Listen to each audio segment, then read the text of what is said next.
We are live. We are live, good people. We are live. This is Tulane S. This is Tulane S. I came around 1758. I want to check the sound. The sound. How do you feel about the strings? Do you hear me? Oh,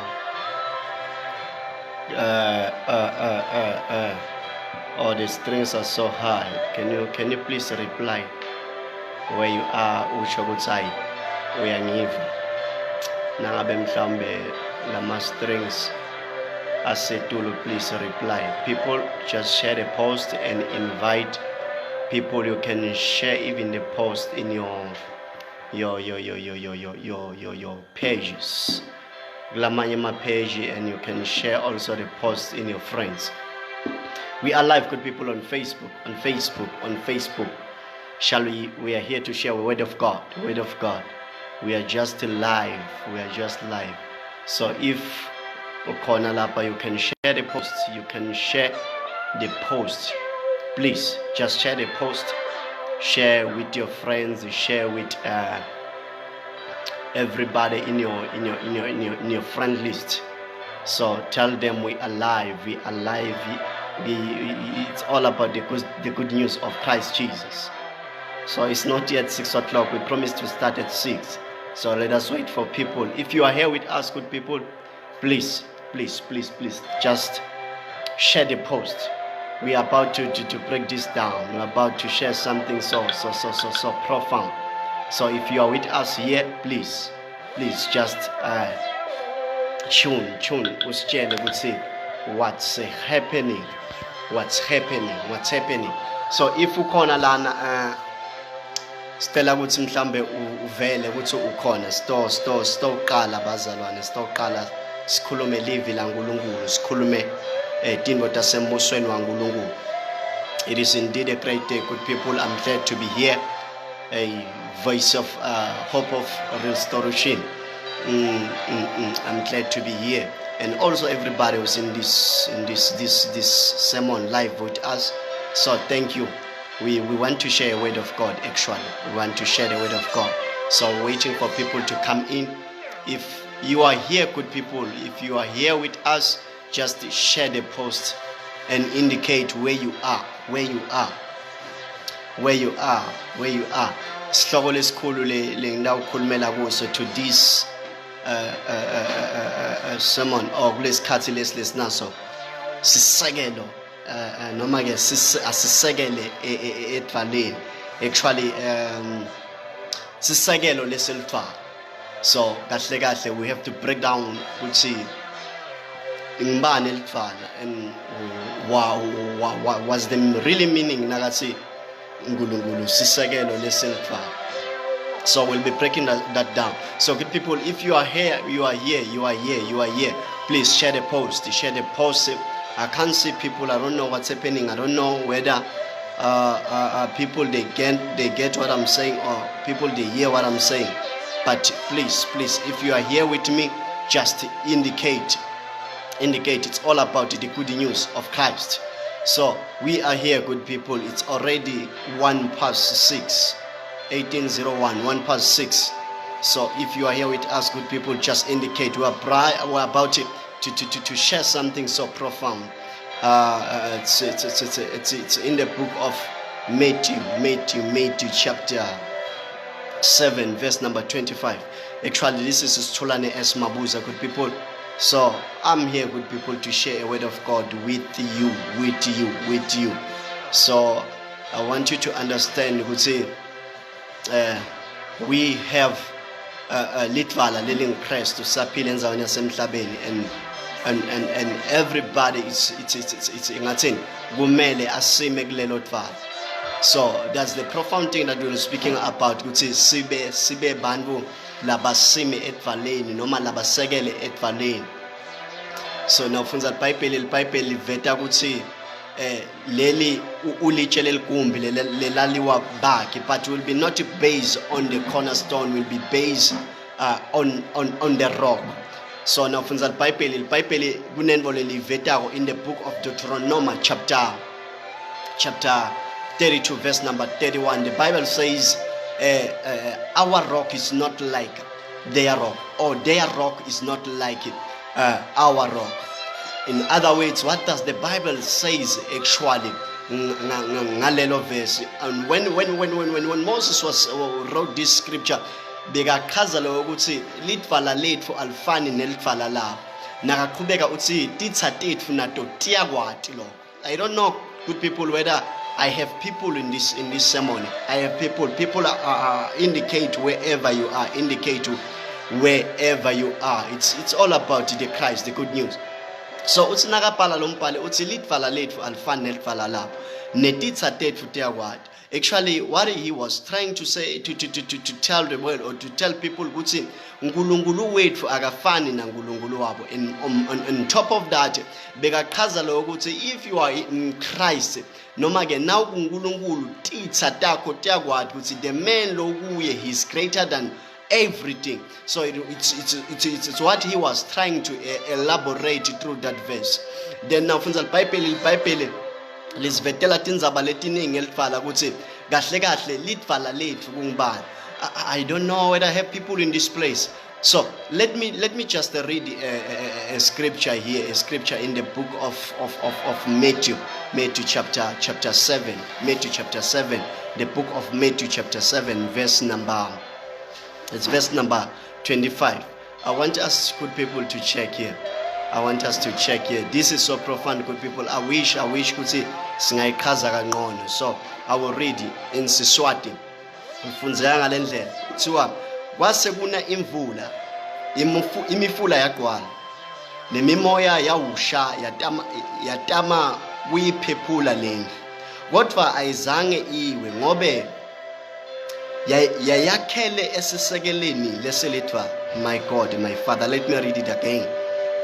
Kwase kuna imvula,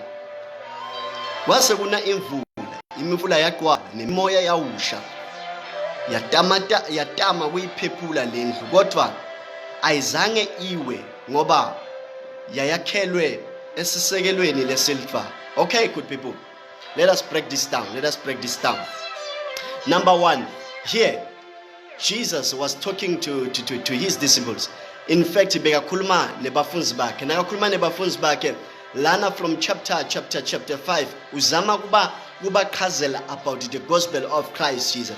So this was a parable, bekungumfanekiso whereby Jesus bekazama kuchazela abantu no umuntu lakasime kuKristu noma umuntu la kuNkulunkulu. Bekazama kuniketa a clear clarity ukuthi nawusime edvalweni kude lokutaka kunyakanyakatisa noma kude lokutaka kuphephula. That's why lesifunza khona lithi iBhayibheli lona naselifunza wase noma ke kwase kuna imvula lenkulu. In fact lana bekunebantu lebe bakhe tindlu nikhona bazalwa, bekunebantu lebe bakhe tindlu, labanye bebatakhile nje baphanzile esihlabathini, labanye bebatakhile mhlambe esihlabathini selwandle. Njalo iBhayibheli nafunza encwadini ya Marko encwadini ya Luke lisho njalo lithi labanye bakhele kuphi esihlabathini. But there was this clever man who understood ukuthi no, indvo lekumele nyente ukuthi mine ngakhele edvaleni. Reason being ukuthi litvala liqinile, litvala lisimile, litvala alinyakanyakatiswa. That's why this parable Jesus nakabachazela uthi lendvodza nayakhele edvalweni kwafika timvula letiningi, kwafika imimoya leminingi, kwafika even netikhukhula tizama kwenanjani kukhukhula leyo ndlu lebe yakhele edvalweni. Mind you, good people, leto letinye tindlu lebe takhelwe nje esihlabathini solandle daphephuka ngenxa yemvula, but this one lebe yakhelwe edvaleni ayizange iphephuke, my God and my Father. In other words, Jesus is trying to say umzalwane noma ke umuntu lakabeke impilo yakhe kuKristu akanawunyakanyakatiswa noma akanawutanyatanyiswa. Even though challenges may come, but akanawutanyatanyiswa. Even though tribulation may come, akanawutanyatanyiswa noma kufika nempilweni, for the fact ukuthi wena usime edvalweni lelingKristu, nothing will shake you, nothing ngathi lengakhipha endleleni lekutawendeka ukuthi wena umile usimile edvaleni kude lokutaka matamatisa. Ake ngikhulume namhlanje egameni likaJesu. Mhlambe ukhona lana ubukele ku Nile live broadcast. Let me say this way to you. What will make you ukuthi unganyakanyakatiswa ukuthi usime edvalweni, ungasimi kwesihlobo, ungasimi kwemngane, ungasimi kumakhelwane, but lokhu ngeke kwakunyakanyakatisa noma timothi fika things tizama ukuqekela phansi endleleni, tizama ukuphephula, lokhu ngeke kwakutamatamatisa ukuthi wena uhleli edvalweni ngeke wanyakanyakatiswa. That's why lithi live la uNkulunkulu wafika timvula. Number one, good people, what you have to understand it. Ngetimvula natimvula tifika na imvula ifike ine ikhukhule tindvo letiningi, of which tiningi tindvo letambako na imvula. But little Bible lena indlu ayizange noma ke ayizange yatanyatanyiswa, ayizange yasuka. Another thing that the Bible tells us, the word of God tells us ukuthi uma ngabe seyinile imvula leti tindlu letinye tahamba ngemanti, but this one leyakhela edvaleni ayizange yatanyatanyiswa. Ukukhumbula kahle nafunza iBhayibheli isivetela incwadi yalomfati lokuthiwa Rispa, lithi live la uNkulunkulu nakubulawa abantwana Rispa, my God, my Father, Rispa wakhela noma ke Rispa, my Jesus, my Father, wathi nakuvela leto tinhlupheko ukuthi bantwana sebabulewe bazalwane, nababulewe bantwana babekwe edvalweni, nababekiwe edvalweni kwakudzingekile umuntu lakatawuhlala edvalweni. Lithi iBhayibheli a weather condition noma ke invo lebeyendekwa kwakungiloku ukuthi belishisa kakhulu. In a way it was impossible for a human being ukuthi ayohlala edvaleni. Lalela mvanami akangimemetele egameni lika Jesu, noma kushisa kangakanani empilweni yakho hlala edvaleni lelinkresto. Lize lithi live la uNkulunkulu Rispa wahlala edvaleni noma abantu sebamkhomba ngetingalo noma ebantu sebakhuluma lokwana lokho. I know, good people, when you are rooted edvaleni noma ke now setvaleni ebantu batawukhuluma, ebantu will point fingers to you ukuthi hayi tinvo atikwambeli kahle, tinvo atikulungeli. But my dear, my sister, my brother, wherever you are, hlala edvaleni noma kumnyama kubovu, hlala edvaleni. Ungathuswa tinvo letendekako, ungatanyatanyiswa ngilukwendekako worldwide, but hlala edvaleni. Akangimemetele egameni lika Jesu. Nafunza iBhayibheli lisvetela nafunza iBhayibheli encwadini Ephesians chapter 3 verse number 17 lisvetela ukuthi let us be rooted in Christ. In other words, lo mzalwane nakabhala uchaza ukuthini? Uchaza ukuthi let us be ngathi asihlaleni edvaleni lelinkrestu. Noma Timothy vuka bazalwane, nawuhleli edvaleni ngeke wathuswa timo letifikako, nawuhleli edvaleni ngeke wathuswa tinvo letitako empilweni yakho. The reason being uhleli edvaleni. Angimemetele egameni lika Jesu. Mhlambe nginemzalwane beseka uyayekela kukholwa. Lalela mntanami, hlala edvaleni, ungasuki, hlala edvaleni, unganyakanyakatiswa. Not this. Bible lisvetela ukuthi one day Moses anebantwana baka-Israyeli bahamba ehlane.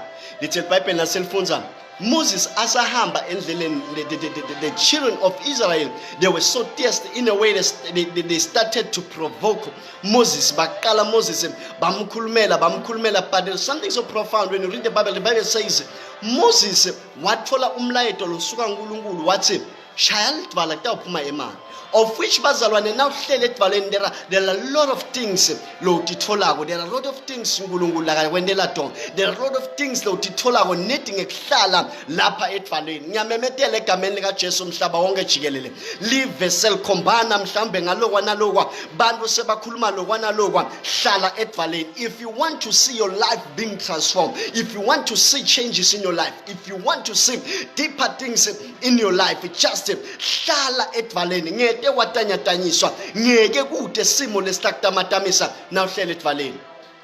Ake sibuke nayo indzaba nayo bazalwane. Kube ngabe Moses bekangakahlalanga edvaleni, it was impossible for God to give Moses a message kuze bantwana baka-Israyeli batotfola imali. But because Moses bekahlele edvaleni lelinkrestu, he understood ukuthi the only way to overcome, or the only way to lead these people, it's ukuthi mina ngihlale edvaleni. Nafunza incwadi ya 1 Samuel chapter 2 verse number 2. There is the profound words la kakhulumako make Hana uthi yena bude lidvala lelinjenga uNkulunkulu wethu. Ah, my God, my God. I don't know, good people, whether you get this. What exactly Hannah is trying to say? Now, there are things that will never change you. There are things that are going to attack you, but you will not be shaken. It's because people today we have Christian who is Christ. They are being shaken. Wherever you are,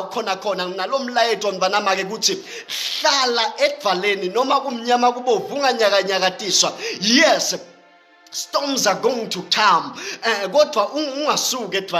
Challenges are going to come. Oh my God, my Father.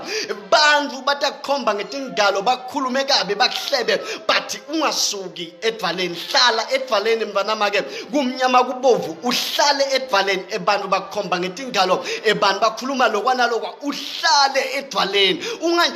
Listen to this, good people. You know, iBhayibheli lisivetela ukuthi ngalenye ilanga kunalenye indvodza yabalekile entsabeni. Nafunza live laNkulunkulu. Lithi David, the only thing lebe ayenda abalekele entsabeni kwangukuthi ahlale etvaleni, kwangukuthi abalekele angene enqabeni, kwangukuthi akhosele emaphikweni kaSomani. That's why he wrote Psalms 91. So good people, in this wonderful evening, I want to encourage people here. Gucci, hlala etvaleni. Or no, maybe it may be so hard in your life, things are not well, things are not going well. But I want you to know this. There are a lot of things that you receive from the Lord. That's why in the kingdom of God, we have the perfect gift and the good gift. That those are the things that we inherit when we. So I'm begging everybody, good people, as I share this message to you, good people. I know maybe you may be struggling outside there. Things are not well in your family. Things are not well in your wife. You've been trying but I want you to know this, good people. There are things that we get from the Lord. So as I'm declaring today, good bazalwane,